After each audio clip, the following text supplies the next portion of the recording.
Здравствуйте, мои дорогие зрители и подписчики! Это видео будет классическим обзором полета. Лечу с авиакомпании Nordwind в Казань. В аэропорт добрался на полном пассажирами автобусе от метро Ховрина, который теперь ходит чаще, но стоимость выросла до 300 рублей. Не понимаю, почему по этому же маршруту не пустили официальный автобус от Мосгортранса. До времени вылета было около 2,5 часов, и мне хотелось что-нибудь перекусить. На картах Яндекса в пешей доступности терминалов Б и С с левой стороны увидел продуктовый магазин и небольшое кафе. Под эстакадой Аэроэкспресса в тени стояло странное здание с вывеской «Аэрофлот» из 90-х, как будто это бывшая штаб-квартира. Нужно пройти мимо памятника Ил-62 по направлению к цеху бортового питания. Вот одна из машин, которая доставляет еду на борт, выезжает из ворот. В здании комплекса авиационного питания и находится магазин и кафе. Если посмотреть на вывеску, стало понятно, что все заведения здесь принадлежат Аэромару, компании, которая готовит бортовое питание. К сожалению, с сентября магазин и кафе работают по будням в рабочее время, хотя раньше время работы было ежедневно. С одной стороны, вход в небольшой продуктовый магазин с хорошим выбором что-то быстро перекусить и низкими ценами на базовые продукты, а вот с другой стороны, маленькое кафе. Хоть меню и большое, в 3 часа дня выбора уже не было, осталось пару блюд. В комнате много оборудования, которое обычно встречается на борту самолетов. На стене даже продавался мерч Аэромара, посвященный 30-летию компании. Заинтересовала книжка с красивой обложкой, в которой собраны 100 лучших блюд для питания пассажиров во время полета и их рецепты. Норвежское блюдо Гравалакс. Мне оно нравится. Из всего меню в кафе достался салат с тунцом и чай. Выдали все на подносе, как будто лечу в бизнес-классе. На вкус салат был отличным, заплатил 300 рублей. На выходе обратил внимание на такую картину. Тут тоже бывают разные ситуации, как и на борту.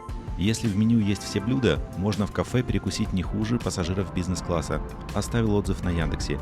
Плохо, что они теперь работают только в будние дни. Авиабилет купил на сайте авиакомпании Nordwind за несколько дней до вылета за 2640 рублей, добавив выбор места за 450 рублей. Дополнительно можно было выбрать багаж, доступ в бизнес-зал и перевозку животных. Дополнительное питание предоставлено только одним вариантом горячего обеда с курицей. Решил отказаться. Когда покупал билет, сравнил цену с РЖД. Купе в ночной поезд, который идет 11,5 часов, получался даже дороже – 3287 рублей. За 24 часа до вылета зарегистрировался онлайн на сайте. Сначала нужно было указать свой код бронирования, потом фамилию. У меня место уже было выбрано, оставалось только проверить все данные и получить QR-код с электронным посадочным талоном. Если лететь Аэрофлотом, то можно в Шереметьево проходить самолет, прямо показывая посадочный на экране. А вот можно ли такое же сделать с Нордвиндами, представления не имел. Основное большое табло вылетов почему-то не работало. Пригодилась стойка информации, на которой в ручном режиме говорили, кто когда вылетает. В зону контроля безопасности стояла большая очередь из пассажиров, но работали практически все посты для проверки. Все двигалось быстро. Прошел минут за 5. Спросил у сотрудницы, можно ли пройти по электронному посадочному с телефона пассажиру Нордвинда. Мне кивнули. Отлично, и дерево сохранил на бумажном талоне и сэкономил время на очереди на регистрацию. На контроле безопасности тщательно проверяли каждого пассажира, и если раньше просили включить только ноутбуки, то в этот раз у пассажиров впереди попросили включить фотоаппарат. Жду, когда повсеместно появятся трехмерные сканеры. Это ускорит проверку и сократит очередь. В зоне вылетов терминалов Б появляется все больше и больше новых магазинов и ресторанов. К сожалению, они относятся к дорогим сегментам, и количество людей в них не очень большое, хотя основной поток в терминале стал просто огромным. На перроне увидел, что буксирует грузовой Ил-76 авиакомпании «Волга-Днепр». Из всех табло внутри терминала работал только один монитор. Нужно было узнать, какой выход на посадку моего рейса. Номер 115. Это где-то в самом конце. На каждом экране и информационном пространстве мне встречалась реклама Казани и Татарстана. Там и вкусная еда, и множество тайн, которые нужно исследовать, и 1001 удовольствие. Банк, в котором у меня открыта карта, предлагает возможность зайти в бизнес-зал по формату, как раньше был Priority Pass. Сейчас этот сервис называется OnPass. Внутри приложения нужно сгенерировать QR-код и показать его на стойке. Зал называется Кандинский. Находится на нижнем этаже. Можно найти по указателям и спуститься на лифте. Зал просторный, 2 зоны. Одна с креслами для отдыха, другая большая зона с едой и напитками. На мой взгляд, еда практически не отличается от еды в бизнес-зале Рублев, который доступен пассажирам Аэрофлота. Вот точно такие же салаты, супы несколько видов горячего питания, свежая выпечка и десерты, которые были и лет 10 назад. Огромные окна выходят на несколько стоянок внутри российских рейсов.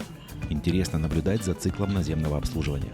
На другой стороне перрона увидел прилетевший 777 Air China из Пекина, а за ним малыш CRG Северстали из Череповца. Боинг китайского перевозчика покрашен в ливрею Стар Альянса. Около другого окна увидел, что буксировали в ангар частный Embraer. Никогда не замечал в самом конце терминала Б такую классную шайбу на потолке с логотипом аэропорта. В этой зоне есть что-то наподобие капсульного отеля с дорогой почасовой оплатой и явно минимальной шумоизоляцией. Уровень постоянного шума и частота объявлений высокие. До начала посадки еще минут 15. Многие пассажиры начали формировать очередь и медленно перекрывать проход. На посадку пригласили вовремя. Мне показалось, что в очереди было много трансферных пассажиров, прилетевших из других городов со стыковкой в Москве. Подождите, какое у вас место? 6А. Олег? Да. Мисов, да? Да. Все, проходите. Для прохода предъявил посадочность телефона. Девушка почему-то дополнительно уточнила мое место и фамилию. Дальше вместо телетрапа все спускались по лестнице на площадку, где ждал автобус. Раньше всегда попадал на автобусы только с первых 4 выходов, а оказывается и другие тоже могут использоваться для этих целей. Автобус быстро заполнился, и мы поехали до нашей стоянки мимо терминала С.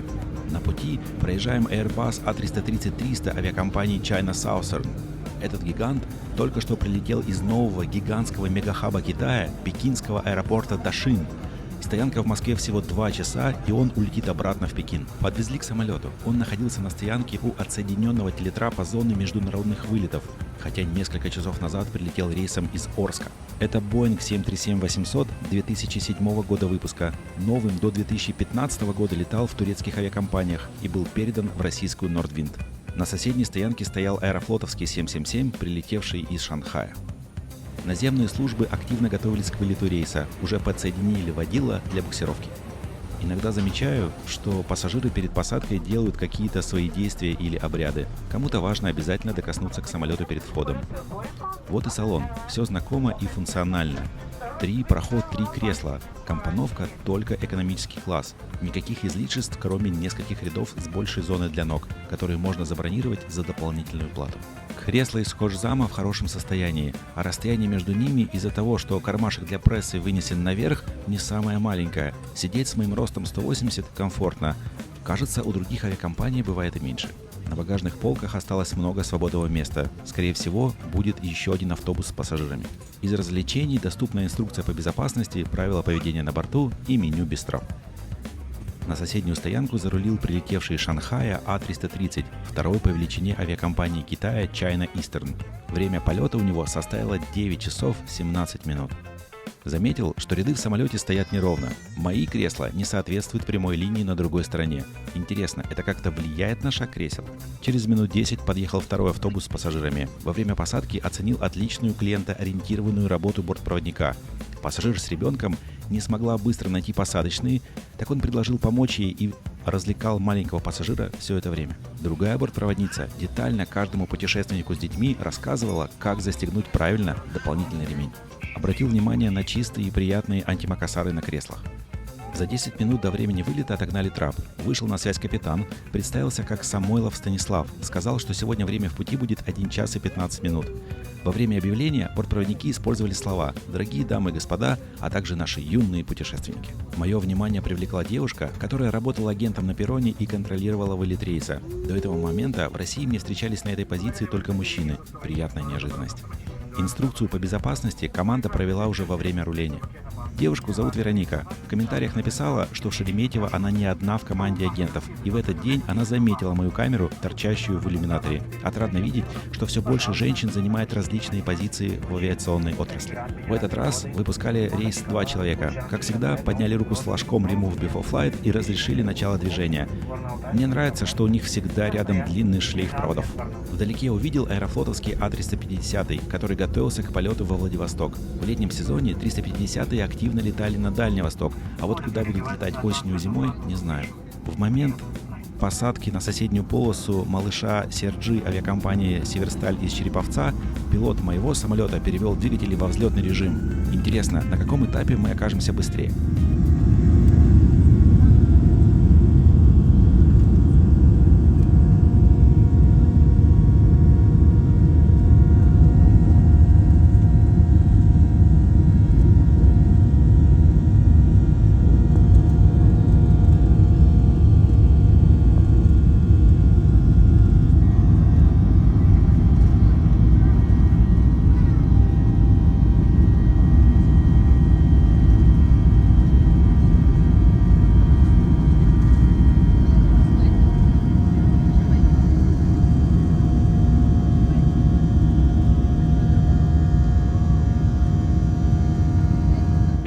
На взлете была небольшая болтанка, и как-то так получилось, что мне в глаза смотрел логотип Аэромара. Достаточно его на сегодня. Взлетал самолет в сторону противоположную Казани. Сделав правый поворот, облетев Зеленоград и над подмосковными Мытищами на высоте около 7500 метров повернул на курс в сторону Казани. Столкнулся с проблемой. Не мог закрыть шторку, так как она постоянно наклонялась в одну сторону и блокировалась, а потом вообще застряла посередине. Убрал ее в начальное положение. На другой стороне пассажиры наблюдали Зеленоград. Мне не было ничего видно, только если смотреть через экраны их смартфонов. У авиакомпании сейчас очень много рейсов, даже летают на Кубу. В туалете все чисто, даже освежитель воздуха присутствовал. Хоть самолет был полный, так получилось, что у меня на 6-м ряду никого не было. Сидел один. Это, конечно, очень удобно, но это везение. Экипаж попросил приготовиться к обслуживанию. Вернусь к авиакомпании. На сайте насчитал целых 7 типов самолетов. Даже есть 2 А321neo, которые получили новыми в начале 2022 года. Авиакомпания летает по регулярным и чартерным рейсам. Обслуживание получилось в виде газированной и негазированной воды. Наливали в брендированные стаканчики, какого-то дополнительного платного питания на этом рейсе не предлагали. Может быть, из-за того, что короткий? Через минут 30 после взлета в иллюминаторе увидел аэропорт Нижнего Новгорода, куда буквально месяц назад прилетал на 100-летнем рейсе Аэрофлота. Видны старая и новая взлетно-посадочная полоса. Буквально через пару минут резко появилась высокая облачность и небольшая турбулентность. На горизонте стали видны множественные грозовые облака. Это вот такие формирования, похожие на грибы, очаги плохой погоды. Пилоты их видят на локаторе и стараются облетать. КВС обратился к пассажирам и сказал о начале снижения. Сообщил, что в Казани идет небольшой дождь. В иллюминаторе было пространство без облаков, и в лучах вечернего солнца открылся город Чебоксары. Даже виден аэропорт, в который летает сейчас 3 авиакомпании – Победа, Нортвинд и ЮВТ Аэро. Несколько минут, и опять появились грозные, массивные, впечатляющие супероблака, несущие в себе штормы. Они достигают огромных высот и могут быть источниками атмосферных явлений с множеством неприятностей. Их масштаб и красота просто завораживают, но держаться лучше от них подальше. На заднем ряду громко сказали: «Смотрите, радуга!».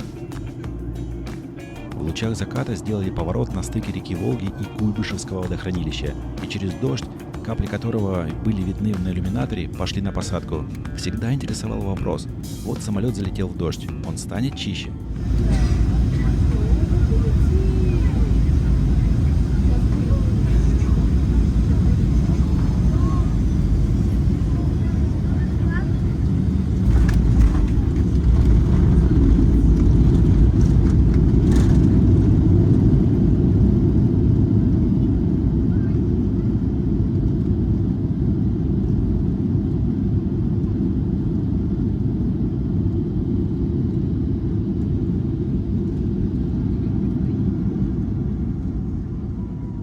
На рулении пассажиры, сидящие слева, увидели начало пламенного заката.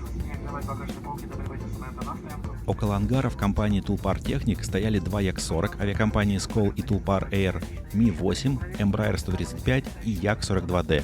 Все эти самолеты и вертолеты с VIP-салонами.